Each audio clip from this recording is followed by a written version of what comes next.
Um, I just wanted to tell you a bit of history about uh, Bolsover Castle. Um, this is a bit different to how I usually do it because I just want, when I get there, I just want to take some videos and some pictures. So I just thought I'd read a bit of history about it. Uh, so so here goes. Um, the history of Bolsover Castle. Perched on a ridge high above the Vale of Scarsdale, on the site of a medieval fortress, Bolsover Castle is an extraordinary 17th century arch- arch- acrostic retreat. The exquisite little castle has remarkable wall paintings and interiors, and the riding house in the is the earliest such building in England to survive complete. And the creation of the little house. The, the castle was found in the late 11th century by William Perivale, one of William the Conqueror's knights, but it was neglected from the mid-14th century. Its ruins provided the setting for the little castle, begun in 1612 by Sir Charles Cavendish as a retreat from his principal seat at Welbeck, a few miles away. The design of the little castle was intended to evoice a Norman great tower, which it clearly resembles viewed from a distance, rising sheer um, from the interior, continues the impression with massive, round, Romanistic vaults in the basement and pointed Gothic ones on the entrance floor. The great windows of the upper floors were designed to give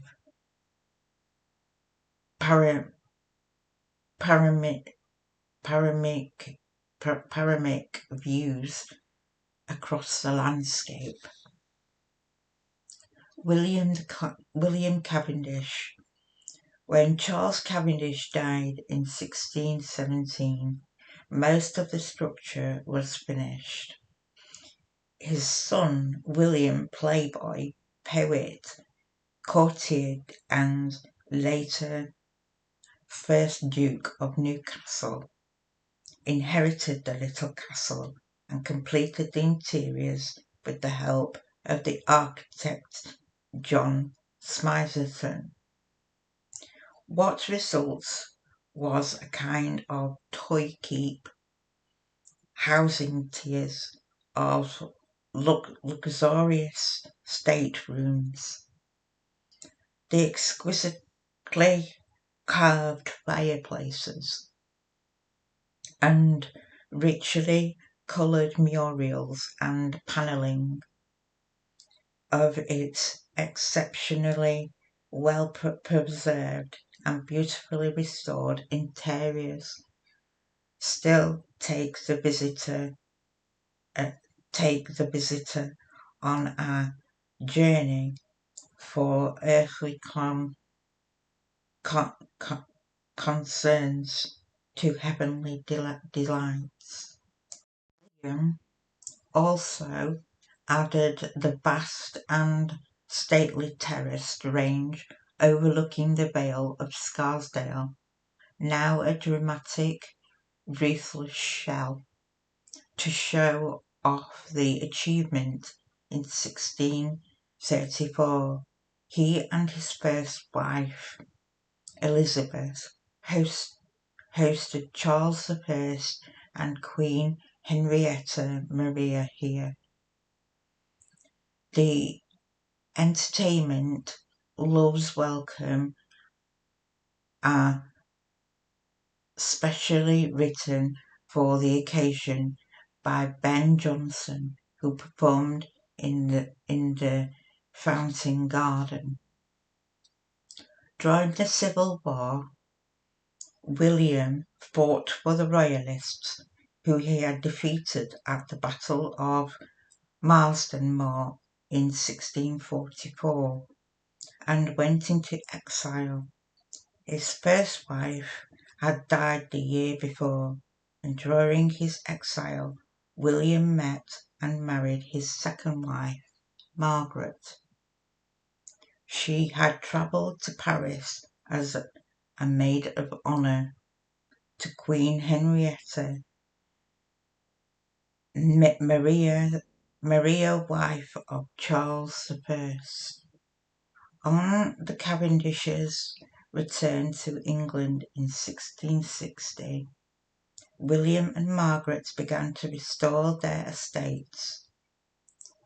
At Bolsover, they rebuilt the state apartment in the terraced range and built the cavernous riding house range with its magnificent roof and viewing galleries. The riding house is one of the earliest in England to survive complete, and a landmark in British equestrianism, I think.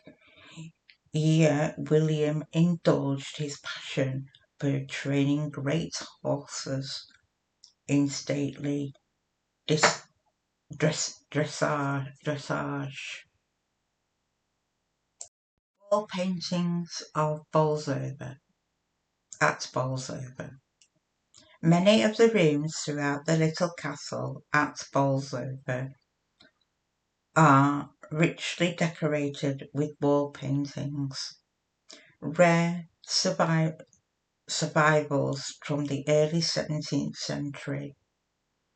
While the original artists are unknown, all the painted schemes throughout the building are completed during Sir William's time, and particularly beautiful examples exist in the haven.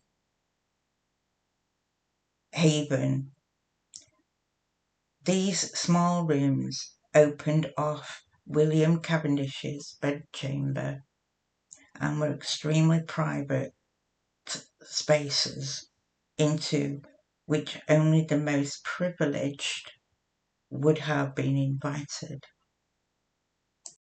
The ceiling of the Haven closet features a painting of the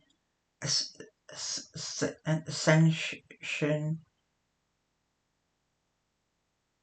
dated from 1619 and depicting angels surrounding the ascending figure of Christ, and on the walls hold instruments of the Passion. The subject matter, with its Catholic associations, despite William's professed ambience in religious matters, could have been inspired by William's travels on the continent. Bolsover in decline.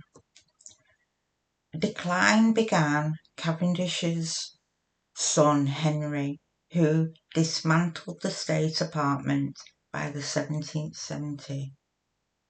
The terraced range was already in ruins. The estate passed to the Duke of Portland, who kept the little castle as a retreat until the early 19th century. For most of the 19th century, it was tenanted and used as a vicarage. After Bolsover Colliery opened in 1889, the castle suffered from the effects of mining substance and pollution. In 1946, it was given to the Ministry of Works, who stabilised and repaired the buildings. Castle today. Since 1984, the castle has been in the care of English Heritage.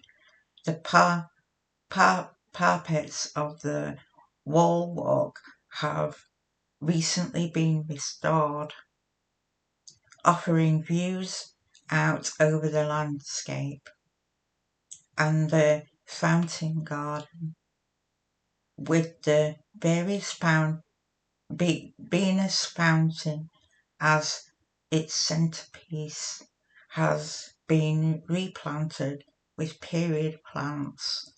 Horses are now once again a regular sight at Bolsover. So guys, I'm sorry that's a bit of a lot to read, but that was a little bit about Bolsover Castle, of what I could find anyway. So could you please like and subscribe, and thank you for the views. Thank you guys.